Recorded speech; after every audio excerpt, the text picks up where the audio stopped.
हरिशंकर परसाई के भारत के बारे में 50 अनमोल वचन जो आपको पहले से पता होना चाहिए। जो पानी छानकर पीते हैं वो आदमी का खून बिना छाने पी जाते हैं। सोचना एक रोग है। जो इस रोग से मुक्त हैं और स्वस्थ हैं वे धन्य हैं। गाली वही दे सकता है जो रोटी खाता है। पैसा खाने वाला सबसे डरता है। बेइज्जती में अगर दूसरे को भी शामिल कर लो तो आधी इज्जत बच जाती है। दुनिया में भाषा अभिव्यक्ति के काम आती है। इस देश में दंगे के काम आती है।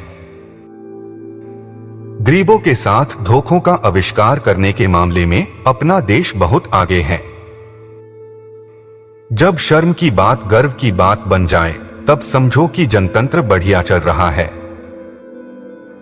नारी मुक्ति के इतिहास में यह वाक्य अमर रहेगा कि एक की कमाई से पूरा नहीं पड़ता।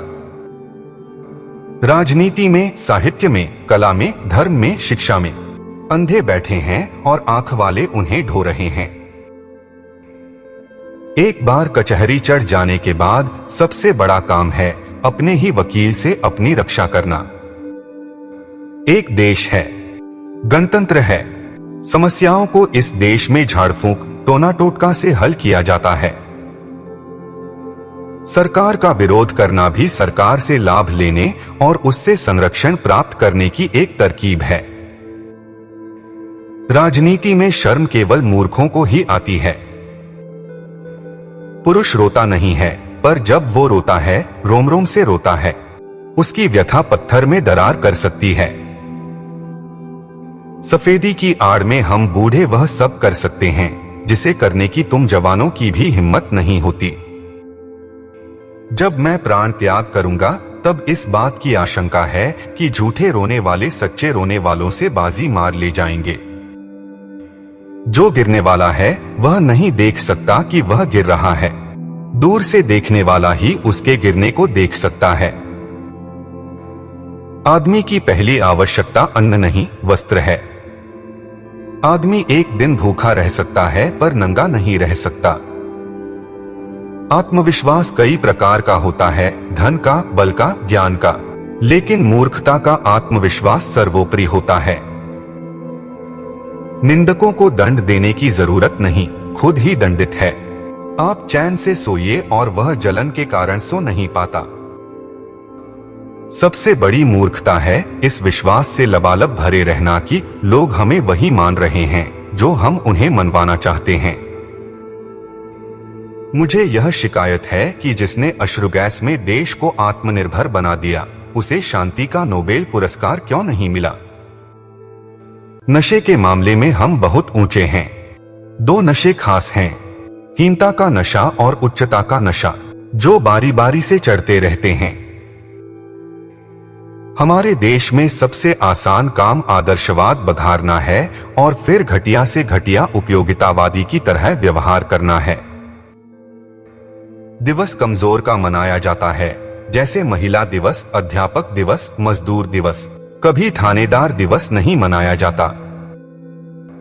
फासिस्ट संगठन की विशेषता होती है कि दिमाग सिर्फ नेता के पास होता है, बाकी सब कार्यकर्ताओं के पास सिर्फ शरीर होता है। जिनकी हैसियत है वे एक से भी ज्यादा बाप रखते हैं। एक घर में, एक दफ्तर में, एक दो बाजार में, एक एक हर राजनीतिक दल में।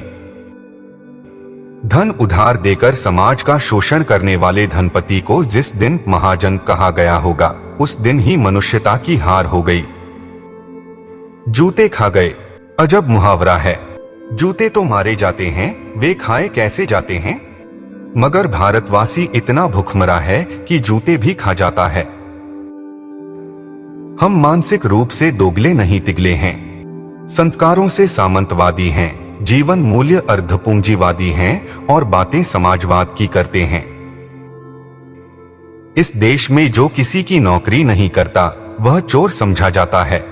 गुलामी के सिवा शराफत की कोई पहचान हम जानते ही नहीं हैं। बलात्कार को पाशविक कहा जाता है, पर यह पशु की तौहीन है। पशु बलात्कार नहीं करते, स्वर तक नहीं करता, मगर आदमी करता है। व्यस्त आदमी को अपना काम करने में जितनी अक्ल की जरूरत पड़ती है, उससे ज्यादा अक्ल बेकार आदमी को समय कटाने में लगाती है। धार्मिक उन्माद पैदा करना, अंधविश्वास फैलाना, लोगों को अज्ञानी और क्रूर बनाना राजसत्ता, धर्मसत्ता और पुरुष सत्ता का पुराना हथकंडा है।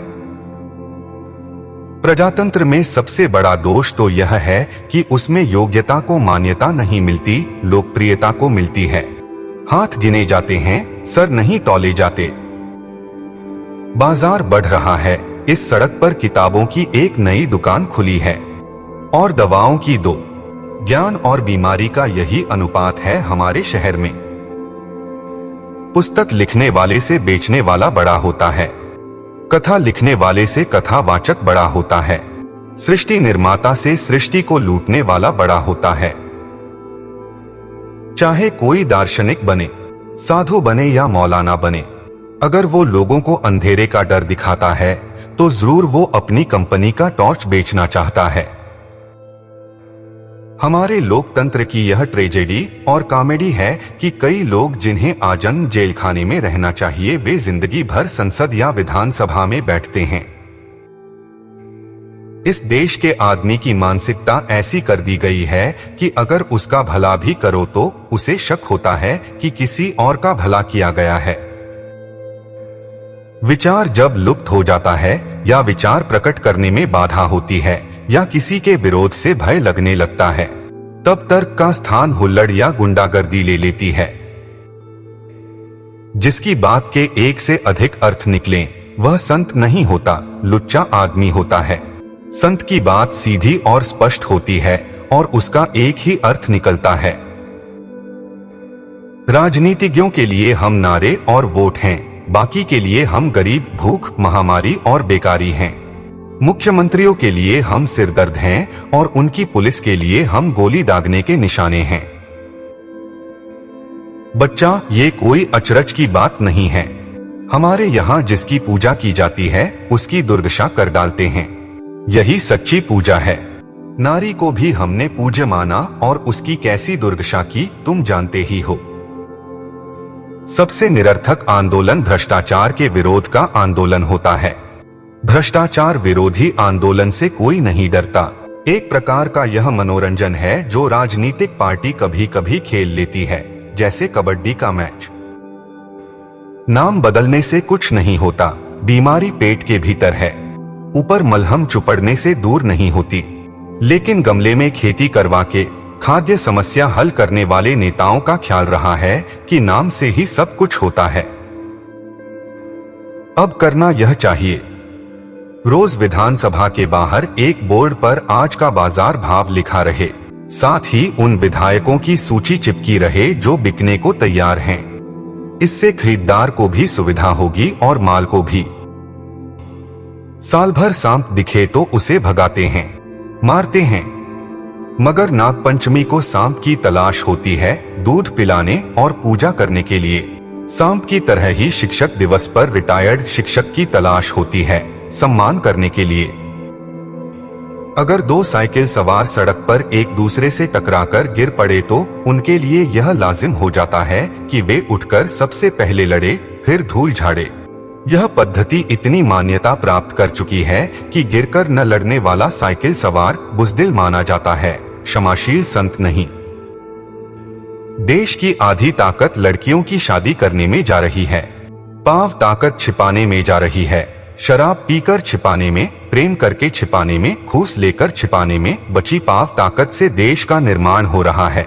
तो जितना हो रहा है बहुत हो रहा है, आखिर 1/4 ताकत से कितना होगा।